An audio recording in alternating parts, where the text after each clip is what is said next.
Değerli dostlar, əsl ekstrem bax budur. Baxın. Çox dəhşətli dərəcədə hündür, sıldırım bir yer. Və sizə maraqlı bir mənzərəni göstərəcəm. Bir addım ehtiyatsız davransan buradan aşağı. Və burada maraqlı bir mənzərə var.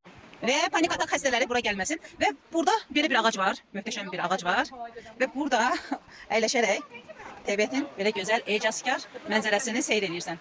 Bir sözlə əsl wow deyə biləcəyiniz bir mənzərə. Yəni.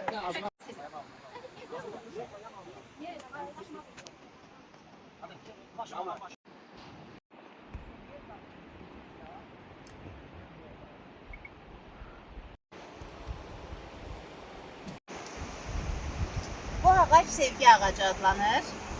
İsmail'in Qalacıq kəndindədir. Değerli dostlar, her zaman sevgiyle dolu olun. Sevgi ise en birinci bizim özümüze verdiğimiz değerden, daxilimizdən başlayır. Sevgi